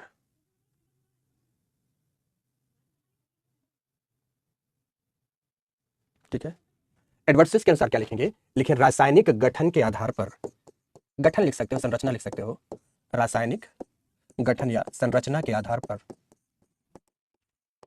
संरचना के आधार पर एडवर्ड स्विस ने पृथ्वी को तीन परतों में विभाजित माना है, तीन परतों में विभाजित माना है। लिखते चलेंगे। नंबर 1 ऐसे लिखेंगे, सियाल, एक साथ जोड़ के नहीं लिखिए, जोड़ के लिख भी देंगे तो गलत नहीं होगा। सियाल लिखें, सियाल के बारे में, ऊपरी अवसादी परत, वो परत जो अवसादों से भरी पड़ी है, ऊपरी अवसादी परत के नीचे 50 से 300 किलोमीटर की गहराई, ऊपरी अवसादी परत के नीचे 50 से 300 किलोमीटर की गहराई, 300 किलोमीटर की गहराई के मध्य सिलिका तथा एल्यूमिनियम की प्रधानता वाली, के मध्य सिलिका तथा एल्यूमिनियम की प्रधानता वाली परत जिसकी प्रकृति अम्लीय होती है। ये परत कैसी है? अम्लीय होती है। जो इन्होंने बताया बस उतनी बात कर रहा हूं मैं, जिसकी प्रकृति अम्लीय होती है। पहली परत इन्होंने बताया कि अवसादी परत के नीचे 50 किलोमीटर की मोटाई तक, इन्होंने ऊपर बताया कि अवसादी परत होती है सेडिमेंट्री लेयर, उसके नीचे 50 से 300 किलोमीटर की गहराई के मध्य सियाल की परत है। सिलिका तथा एल्यूमिनियम की प्रधानता है, इसलिए पहली परत को सियाल कहते हैं। दूसरे नंबर पर लिखिए सीमा। इसको सीमा ना बोलकर सीमा बोलिएगा, सीमा। सीमा। आकाश कुमार तुमको नहीं पता करना, जो पता करता है वो बता देता है तुमको। उनके पास शानदार सी मशीनें होती हैं, वो सब पता कर लेते हैं। ठीक है। सीमा, सीमा के बारे में लिखेंगे, यह पृथ्वी की मध्यवर्ती परत है। यह पृथ्वी की मध्यवर्ती क्षारीय परत है, क्षारीय लिख दो। यह पृथ्वी की मध्यवर्ती क्षारीय परत है जिसमें सिलिका तथा मैग्नीशियम की प्रचुरता होती है। जिसमें सिलिका तथा मैग्नीशियम की प्रचुरता होती है। पूर्ण विराम लगा के लिखेंगे, लेकिन यह 1000 से 2000 किलोमीटर, 1000 से 2000 किलोमीटर की मोटाई वाली परत है। इन्होंने ऐसा कहा, बेसिकली वास्तविकता बहुत नहीं है, पर कोई बात नहीं, जैसा कहा वो लिखना है आपको। 1000 से 2000 मीटर की मोटाई वाली परत है। पूर्ण विराम। तीसरा बिंदु लिखिए, तीसरा बिंदु नीफे। देखो, गलत प्रोनाउंसिएशन मत करना मेरे प्यारे दोस्तों। आप मेरे विद्यार्थियों, गलत प्रोनाउंसिएशन कभी जीवन में मत करना। लोग नीफे बोलते हैं, बड़ी नी बोलते हैं। आपको बड़ी नी नहीं, छोटी नी बोलना, नीफे। लोग सीमा बोलते हैं, बड़ी सी नहीं, आपको सीमा बोलना है। सीमा, सियाल, सीमा एवं नीफे डैश देकर लिखेंगे। यह पृथ्वी की केंद्रीय परत है। यह अम्लीय है, क्षारीय, इसके बारे में इन्होंने नहीं कहा कुछ, तो नहीं कहा तो नहीं लिखेंगे, क्योंकि एडवर्ड स्ट्रेस के अनुसार आप लिख रहे हैं। यह पृथ्वी की केंद्रीय परत है जिसमें निकिल तथा फेरस की प्रचुरता, मीटर नहीं बेटा, किलोमीटर में लिखना सब। निकिल तथा फेरस की प्रधानता वाली परत है जिसमें यह पृथ्वी की केंद्रीय परत है जिसमें निकिल तथा फेरस की प्रधानता पाई जाती है। निकिल तथा फेरस की प्रधानता पाई जाती है। इन्होंने तो ये कहा कि ये परत 6800 मीटर की गहराई तक पाई जाती है, लेकिन सही नहीं है। बस आप इतना लिख दो, निकिल तथा फेरस की प्रधानता पाई जाती है। कैसे बताया इन्होंने बताया कि ये पृथ्वी की केंद्रीय परत है। पृथ्वी की ये केंद्रीय परत है, सबसे केंद्र है, ये केंद्रीय परत है दोस्तों। ये फिर केंद्रीय परत के ऊपर ये परत सीमा की है। फिर सीमा के ऊपर ये परत सियाल की है, और सियाल के ऊपर एक पतली परत है दोस्तों। सियाल के ऊपर एक पतली परत है जो अवसादी, ये सेडिमेंट्री लेयर की है। ये सेडिमेंट्री लेयर की है। ये जो परत है ये केंद्रीय परत है। चित्र भी बनाना होगा आपको। ये केंद्रीय परत है, ये मध्यवर्ती परत है, और ये वाली जो परत है वो सियाल है। सबके नाम लिख देंगे, सबके नाम है, सबके नाम। ये ऊपर की अवसादी परत है, अवसादी परत है। ये आपके दोस्तों सियाल है, 2-3 जगह कहीं लिख देंगे। ये सियाल है, ये सीमा है, सीमा, ये सीमा है, और ये है आपकी निफे, ये आपकी निफे परत है। चाहो तो घनत्व भी लिख दो, लेकिन इतना लिख दो बहुत है बेटा।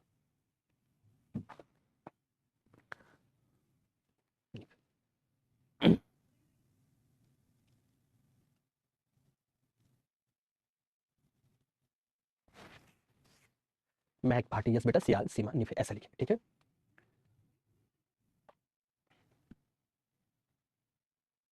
अरुण कुमार ठीक पूछा है कि 300 से 1000 किलोमीटर क्या है। ये नहीं कह रहा वो ये बता रहा है, ऐसा नहीं बता, वो कहता है कि इसकी मोटाई इतनी है, मतलब 300 किलोमीटर से शुरू होती है, तो कहीं 1000 किलोमीटर तक मोटी है, कहीं 2000 किलोमीटर तक मोटी है।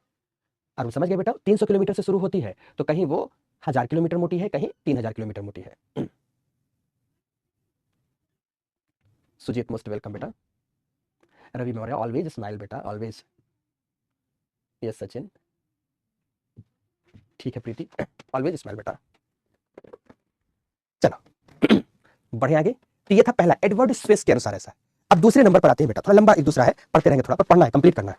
दूसरे नंबर पर आता है, सेकंड नंबर पर लिखना है जिसको कहते हैं मॉडर्न मॉडर्न थ्योरी, या इसको कहते हैं हिंदी में अभिनव मत, अभिनव मत, मॉडर्न थ्योरी, मॉडर्न थ्योरी।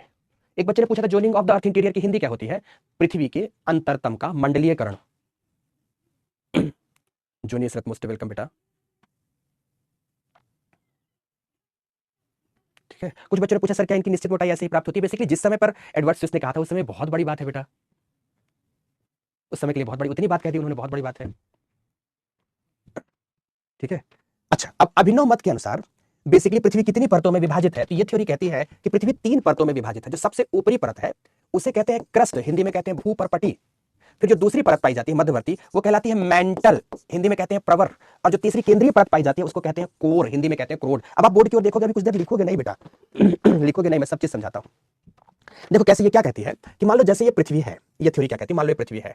अब पृथ्वी है और पृथ्वी बटी हुई है कई परतों में, मोटे मोटे तौर पर मान लो इतने परतों में बटी है। अब पृथ्वी के केंद्र तक की बात अगर हमें कहनी है तो अगर हम इतना भाग काट कर बाहर निकाल लें तो हमें ये वाला हिस्सा भी मिल जाएगा, इसमें से ये वाला हिस्सा भी मिल जाएगा और केंद्र का भी हिस्सा मिल जाएगा, सारा हिस्सा मिल जाएगा। मतलब अगर पृथ्वी का अंतरतम है कैसा ये बताना है तो हम ऐसा एक अनुप्रस्थ काट का क्षेत्र निकाल ले, ठीक उस प्रकार से जैसे आप तरबूजे को काटे और एक पीस निकाल ले पूरा का पूरा, तो उस तरह का पीस निकाल ले तो वो सरफेस से लेकर केंद्र तक क्या क्या प्राप्त होता है, सब प्राप्त हो जाएगा बेटा। ये जो सब प्राप्त हो जाएगा, इसी के लिए एक चित्र बनाकर मैं आपको दिखाना चाहूंगा कि सही मामले में पृथ्वी की आंतरिक संरचना है कैसे। ये एकदम वास्तविक सिद्धांत है जिसको आपको देखना, पहले बोर्ड को देख लो ठीक से, मुझसे समझ लो, फिर बाद में मैं लिखा दूंगा, पर पहले ठीक से देख लो बेटा, ठीक से समझ लो और फिर बाद में चित्र बनाना। पहले समझ लो फिर चित्र बनाना। देखो अगर हमें ऐसा ही अनुप्रस्थ काट का क्षेत्र निकालना है तो चलो सबसे पहले मान लो कि हमने निकाल लिया एक हिस्सा ये, दिस वन, तो दूसरा इधर से एक हिस्सा निकाल लिया ये एंड दिस वन, निकाल लिया, ये दोनों हिस्से हमने निकाल लिए। यहां ये पृथ्वी का सतह है, सतह के लिए हम कहते हैं सी लेवल, और सी लेवल की ऊंचाई हमेशा मानी जाती है बेटा 0, ऑलवेज रिमेंबर। और ये पृथ्वी का केंद्र है, केंद्र की गहराई है 6371 किलोमीटर। सारी गहराई यहां हमें किलोमीटर में बतानी, कहीं गलती से भी मैं मीटर बता बोल दूं, बोलने की त्रुटि हो जाए तो आप उसे किलोमीटर समझना। ओके, तो सबसे पहले जो क्रस्ट प्राप्त होता है जिसको आप हिंदी में भूपरपटी कहते हैं, ये दो चीजों से मिलकर बना होता है। एक होता है कॉन्टिनेंट, तो एक तरफ हो गया कॉन्टिनेंटल क्रस्ट, कॉन्टिनेंटल क्रस्ट हो गया, और दूसरी तरफ होते हैं ओशन, तो उसे कहते हैं ओशियानिक क्रस्ट। क्रस्ट दो भागों में बटा होता है। कॉन्टिनेंटल क्रस्ट को आप ऐसा बताएंगे, कॉन्टिनेंट कुछ इस तरह ऊपर उठा हुआ होगा क्योंकि हल्के पदार्थों से, ग्रेनाइट जैसे पदार्थों से बना होता है, जबकि सागरीय द्रोणी ये सागर का हिस्सा है, ऐसे नीचे धसी हुई होगी क्योंकि भारी पदार्थ अर्थात ये बेसाल्ट की बनी होती है, बेसाल्ट की बनी होती है। फिर से मैं बताना चाहूंगा, जी यहां मैं लिख रहा हूं मतलब ये ग्रेनाइट का बना है, और बी लिख रहा हूं यहां पर मतलब ये बेसाल्ट का बना है। ये भी ध्यान रखना कि जी का घनत्व तो हल्का है, लगभग 2.5 या 6 के आसपास है, जबकि बी का घनत्व तो अधिक है, अर्थात ये 3.0 के आसपास है। बेसाल्ट का घनत्व तो अधिक होता है, ग्रेनाइट का घनत्व तो कम होता है। ठीक है, तो ये बेसाल्टिक लेयर है दोस्तों, ये बेसाल्टिक लेयर है, भारी घनत्व की परत है, और ये हल्के घनत्व वाले पदार्थों की परत है। जो पदार्थ जितना हल्का होता है वो उतना ही मोटा दिखता है। आदमी से संबंध मत जोड़ देना कि जो जितना मोटा दिखेगा वो उतना हल्का दिखेगा, हल्का होगा। अब जब इन दोनों के स्वभाव में अंतर है, एक भारी घनत्व का है, दोस्तों बोर्ड की ओर नहीं देखना, बढ़िया से सुनते जाना, एक भारी घनत्व का है, एक कम घनत्व का है, तो इन दोनों में प्रवेश करते हुए भूकंपीय तरंगों की गति एवं दिशा बदलेगी, पक्का पक्का बदलेगी, क्योंकि दोनों में अंतर है। या कि भूकंपीय तरंग सागर से महाद्वीप की ओर जाएगी या महाद्वीप से सागर की ओर जाएगी। तो जैसे एक रेखा के सहारे पहुंचेगी उसकी गति एवं दिशा में परिवर्तन आएगा। इनकी गति एवं दिशा में परिवर्तन सपोज इस रेखा के सहारे आया, जिस रेखा के सहारे यह गति एवं दिशा बदलती है उस रेखा की खोज किया था एक विशिष्ट व्यक्ति ने जिनका नाम है कोनरैड। तो इसे कहते हैं कोनरैड की असंबद्धता रेखा। क्या कहते हैं? कोनरैड की असंबद्धता रेखा। असंबद्धता के लिए हमने बताया था कि इसे कहते हैं इंग्लिश में असंबद्धता रेखा, रेखा कहते हैं। कोनरैड की असंबद्धता रेखा कहते हैं। कोनरैड्स इंग्लिश में कोनरैड्स डिसकंटिन्यूटी लाइन के नाम से इसे जाना जाता है। कोई भी आपसे पूछे कि महाद्वीपीय क्रस्ट एवं सागरीय क्रस्ट के मध्य कौन सी असंबद्धता रेखा है तो आप बताएंगे ये कोनरैड की असंबद्धता रेखा इन दोनों के बीच पाई जाती है। अब क्रस्ट की मोटाई आपको बताना चाहूंगा दोस्तों, मोटे मोटे तौर पर 35 से 45 किलोमीटर औसत रूप से पाई जाती है। लेकिन आपको यह भी जानना चाहिए कि जो कॉन्टिनेंटल क्रस्ट है वो मोटा है, 75 किलोमीटर का है, जबकि जो सागरीय क्रस्ट है वह मुश्किल से 8 से 10 किलोमीटर मोटी ही पाई जाती है, क्योंकि भारी पदार्थों से बनी है। किससे बनी दोस्तों? भारी पदार्थों से बनी है। फिर इस गहराई पर जैसे क्रस्ट और मेंटल एक दूसरे को अलग करते हैं, यहां एक दूसरी असंबद्धता रेखा पाई जाती है जिसकी खोज मोहोरोविक महोदय ने की थी। किसने की थी? मोहो शब्द उन्हीं के नाम से बना है, मोहोरोविक महोदय ने की थी। मोहोरोविक के द्वारा खोजी गई असंबद्धता को मोहोज डिसकंटिन्यूटी लाइन के नाम से जानते हैं। इसको पूरा मैं बोर्ड में लिख सकता हूं तो यहां तक फैल जाएगा।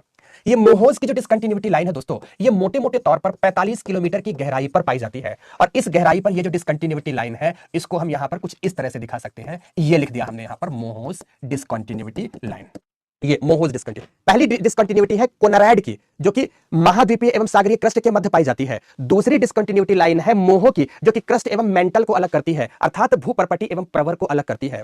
इस 45 किलोमीटर की गहराई से लेकर, दोस्तों ध्यान से नीचे, इस 45 किलोमीटर की गहराई से लेकर यहां पर पाई जाती है लगभग 2900 किलोमीटर की गहराई की रेखा, जहां फिर से एक असंबद्धता आती है। यहां पहुंचते ही पी तरंग अचानक से गायब हो जाती है, एस तरंग के गति में मंदन आ जाता है, पर केंद्रीय झुकाव बढ़ जाता है। इसकी खोज किया था गैमो गुटेनबर्ग महोदय ने। तो यह कहलाती है गैमो गुटेनबर्ग की असंबद्धता रेखा, की असंबद्धता रेखा कहलाती है। तो 45 किलोमीटर से लेकर 2900 किलोमीटर के मध्य, या 35 किलोमीटर से लेकर 2900 किलोमीटर के मध्य की जो परत है, यह कहलाती है दोस्तों मेंटल। ये क्या कहलाती है? मेंटल। मतलब मेंटल की गहराई कितनी है, मैं यहां लिख सकता हूं आपको, 45 से 2900 किलोमीटर तक इसकी गहराई मानी गई है। मेंटल भी लगभग 700 किलोमीटर की गहराई की रेखा के सहारे, दोस्तों लगभग 700 किलोमीटर की गहराई की रेखा के सहारे दो भागों में बटा है। इसके ऊपर का भाग जो कहलाता है वो कहलाता है अपर मेंटल, इसको बोल सकते हैं हम यूएम, और इसके नीचे का जो भाग होता है उसको कहते हैं लोअर मेंटल, इसको कहते हैं एलएम। ये दो भागों में बटा है। मेंटल कितने भागों में मैंने बांट दिया? दो भागों में। एक कहलाता है अपर मेंटल और दूसरा क्या कहलाता है? लोअर मेंटल, मतलब ऊपरी प्रवर और निचला प्रवर कहलाता है। दो भागों में बटा है। अब चलो, ये जो 700 किलोमीटर की गहराई के सहारे ये मेंटल की दोनों परतों को जो बांट रही है, वहां पर भी एक असंबद्धता रेखा है जिसका नाम है रैपिटी। ये विद्वानों के नाम के आधार पर असंबद्धता रेखाएं बनती है, तो कहलाती है रैपिटी की असंबद्धता रेखा, जिसे कहते हैं रैपिटीज डिसकंटिन्यूटी लाइन। तो रैपिटी की असंबद्धता रेखा ऊपरी मेंटल एंड लोअर मेंटल को अलग कर देती है। तो चलो अब इन दोनों की विशेषताएं बताते हैं। ऊपरी मेंटल बेसिकली बना, जैसे ये ग्रेनाइट और बेसाल्ट के बने थे, तो ऊपरी मेंटल बेसिकली बना है पेरिडोटाइट का। किसका बना हुआ दोस्तों? मैं यहां पर लिख देता हूं, ये मूल रूप से बना है पेरिडोटाइट का। मैं यहां लिख रहा हूं, पेरिडोटाइट का बना हुआ है, जिसका घनत्व होता है लगभग 4.5। जबकि जो निचला मेंटल है ये दो चीजों से मिलकर बना होता है, एक होता है यहां पर गैब्रो और दूसरा होता है और गहराई पर ओलिवाइन। इनका औसत घनत्व है 7.5 पाया जाता है। अब चलो ऊपरी मेंटल पर और विशेषता में आते हैं। ऊपरी मेंटल के बारे में आपको एक और बात जानकारी दूं दोस्तों, कि ऊपर ये जो 45 किलोमीटर है, 45 किलोमीटर से लेकर लगभग 100 किलोमीटर की गहराई तक, कितने तक? 100 किलोमीटर की गहराई तक जो ऊपर का मेंटल है पूरी तरह से सॉलिड है, रिजिड है, हार्ड है। कैसा नेचर है इसका? Solid, rigid, hard. और सॉलिड, रिजिड, हार्ड, ये जो ऊपर की परत है, मतलब सी लेवल से लेकर 100 किलोमीटर की गहराई के बीच, इस परत को पूरी तरह से ठोस है। मैं क्या क्या बताना चाहूंगा यहां पर? ये पूरी परत ठोस है, दृढ़ है, कठोर है, ऐसी परत है ये। कौन सी परत? ऊपर से 100 किलोमीटर की मोटी परत, जिसमें क्रस्ट मिला है और मेंटल का ऊपरी 55 किलोमीटर का भाग मिला है। ये दोनों मिलकर जो भाग बनाते हैं उसे हम हिंदी में स्थल मंडल कहते हैं और इंग्लिश में कहते हैं लिथोस्फेयर, SPHERE। इंग्लिश में क्या कहते हैं? लिथोस्फेयर। आपसे कोई भी पूछे लिथोस्फेयर का स्वभाव कैसा, तो आप बताएंगे सॉलिड, रिजिड एंड हार्ड, मतलब ठोस, दृढ़ एवं कठोर। तो लिथोस्फेयर कितना मोटा है, तो आप बताएंगे 100 किलोमीटर। कौन कौन मिलकर बना है? तो क्रस्ट प्लस मेंटल की ऊपरी 55 किलोमीटर की परत मिलकर के क्या कहलाते हैं? लिथोस्फेयर। हिंदी में कहते हैं इसको स्थल मंडल का निर्माण करते हैं। फिर इसके नीचे आपको बताना चाहूंगा, ये जो लिथोस्फेयर है, लिथोस्फेयर के नीचे लगभग 300 किलोमीटर मोटी परत, मतलब 100 से लेकर 400 किलोमीटर तक, ये जो परत है दोस्तों, ये परत पूरी तरह से अर्ध तरल अवस्था में है। कितने किलोमीटर तक? लगभग 400 किलोमीटर की गहराई तक अर्ध तरल अवस्था में। 100 से 400 किलोमीटर मतलब 300 किलोमीटर मोटी परत। ये जो 100 से 400 किलोमीटर के बीच 300 किलोमीटर की मोटी अर्ध तरल परत है, पेरिडोटाइट से निर्मित है। इस परत को कहते हैं दुर्बलता मंडल, अर्थात इंग्लिश में कहते हैं अस्थेनोस्फेयर। क्या कहते हैं दोस्तों इसे? अस्थेनोस्फेयर के नाम से जानते हैं। ऊपर हो गया लिथोस्फेयर और नीचे हो गया अस्थेनोस्फेयर। हिंदी में ऊपर हो गया स्थल मंडल और इंग्लिश में, हिंदी में नीचे हो गया दुर्बलता मंडल। दुर्बलता मंडल एकदम प्लाज्मा जैसे है, बिल्कुल दोस्तों, सेमी मोल्टेड फॉर्म में है, अर्ध तरल अवस्था में है, जबकि स्थल मंडल ठोस अवस्था में है। प्लेट टेक्टोनिक थ्योरी इसी बात के लिए कहेगी कि स्थल मंडल दुर्बलता मंडल पर तैर रहा है। क्या कहेगी? इसी बात के लिए कि स्थल मंडल किस पर तैर रहा है? दुर्बलता मंडल पर तैर रहा है। Lithosphere is floating on asthenosphere. क्या कहेगा? Lithosphere is floating on asthenosphere, ऐसी बात बोलेगा। ठीक है ना? ऐसी है। अब इसकी और क्या विशेषता है? अब दोस्तों मैंने आपको पहले ही बताया था कि अगर माध्यम ठोस है तो ठोस माध्यम में भूकंपीय तरंगों की गति अधिक होगी। जैसे ही तरल माध्यम में प्रवेश करेगा या अर्ध तरल माध्यम में प्रवेश करेगी तरंगे, गति मंद हो जाएगी। यहां प्रवेश करते ही भूकंपीय तरंगों की गति मंद हो जाती है, इसलिए इसे लो वेलोसिटी जोन, हिंदी बोलना बाद में, पहले इंग्लिश सुनो। लो वेलोसिटी जोन मतलब जहां पर भूकंपीय तरंगों का वेग कम हो जाता हो, इसे लो वेलोसिटी जोन कहते हैं। लो वेलोसिटी जोन कहते हैं। आगे बताना चाहूंगा फिर से, भूपृष्ठ पर, भूपटल पर दोस्तों, जब भी मैग्मा का उद्गार होता है, सपोज यहां निकाश नलिका बन गई और यहां पर निकाश मुख बन गया, जब भी मैग्मा का उद्गार होता है, वोल्केनिक इरप्शन होता है, जो भी ये वोल्केनिक इरप्शन देख रहे हैं, जहां भी ये मैग्मा फट रहा है, ज्वालामुखीयता की क्रिया जहां भी हो रहा है, जब भी ये मैग्मा का उद्गार होता है, तो मैग्मा की प्राप्ति इसी दुर्बलता मंडल से होती है, अस्थेनोस्फेयर से होती है। फिर से बोलना चाहूंगा, मैग्मा की प्राप्ति इसी दुर्बलता मंडल या अस्थेनोस्फेयर या लो वेलोसिटी जोन से होती है। इसलिए इस मंडल को, फिर से एक टेक्निकल शब्द सुनो और याद करो दोस्तों, इसे मैग्मा चैम्बर भी कहते हैं। क्या कहते हैं दोस्तों? मैग्मा चैम्बर भी कहते हैं। बहुत अच्छे से जानना। फिर से बोलना चाहूंगा, ये मंडल अर्ध तरल है, अस्थेनोस्फेयर कहलाता है, लो वेलोसिटी जोन कहलाता है, मैग्मा चैम्बर कहलाता है, जहां पेरिडोटाइटिक मैग्मा की प्रचुरता होती है, जिसका घनत्व लगभग 4.5 है। धीरे धीरे ये मैग्मा और सघन होता हुआ पूरी तरह से प्लाज्मा अवस्था में आ जाता है। यहां प्लाज्मेटिक मैग्मा पूरा पड़ा होता है, जिसके घनत्व में वृद्धि होती जाती है और मैग्मा गैब्रो तथा ओलिवाइन प्रकार का हो जाता है। गैब्रो तथा ओलिवाइन प्रकार के मैग्मा से युक्त जो ये 700 किलोमीटर से 2900 किलोमीटर की गहराई की परत है, इसे बेसिकली हम लोग दोस्तों लोअर मेंटल के नाम से, निचले प्रवर के नाम से जानते हैं। यह निचले प्रवर का हिस्सा है। और जैसे ही हम 2900 किलोमीटर की गहराई पर पहुंचते हैं, क्या देखते हैं कि एस तरंग अचानक विलुप्त हो गई, गायब।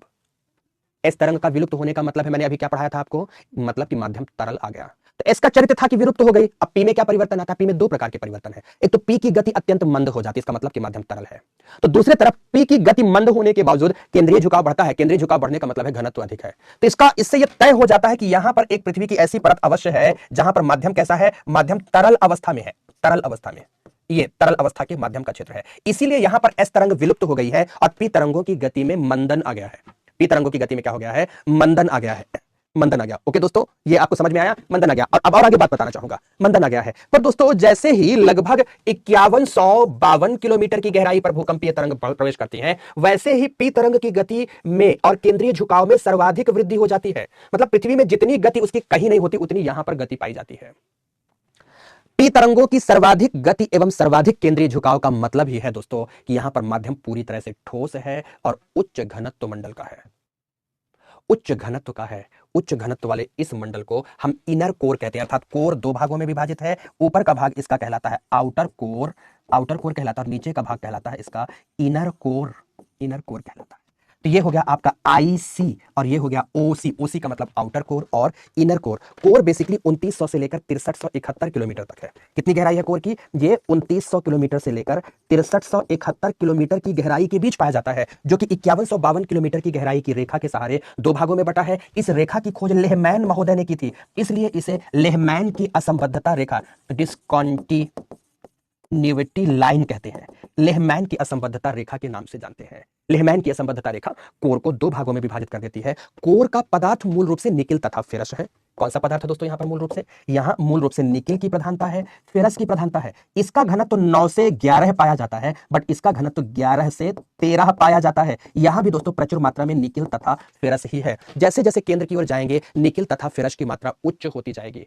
निकिल तथा फेरस की मात्रा उच्च होती जाएगी। तो इस तरह से ऊपरी भूप्रपटी से लेकर पृथ्वी तक इस तरह से केंद्रीय चीजें पाई जाती हैं।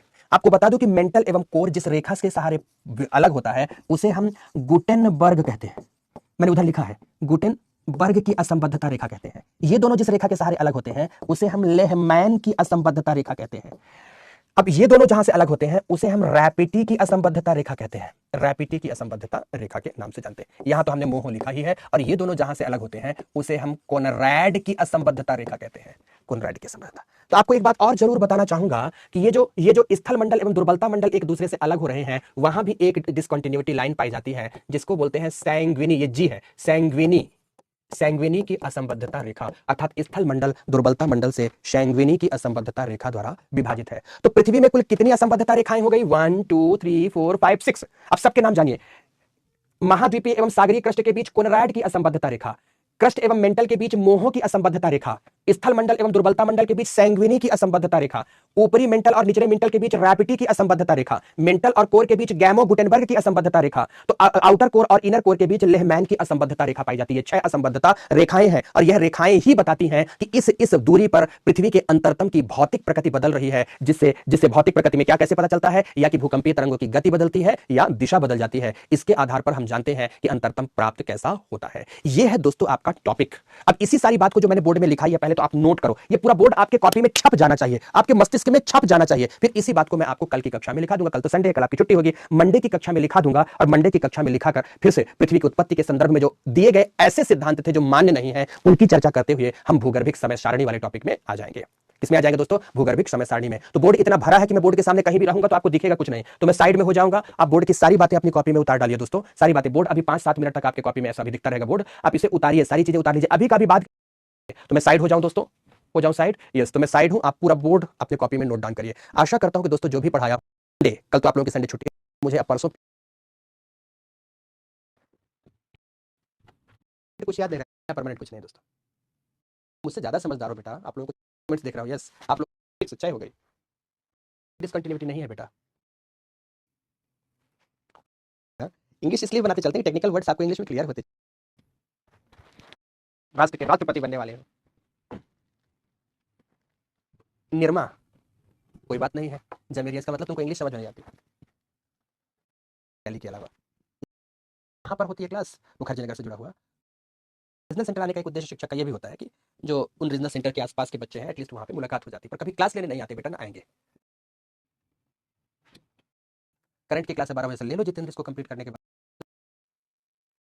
तो मैं तो ओके बेटा, most welcome. Dayal Singh college से, ओके बेटा ओके। साउथ कैंपस से प्रिया, ठीक है बेटा, आप जाइए।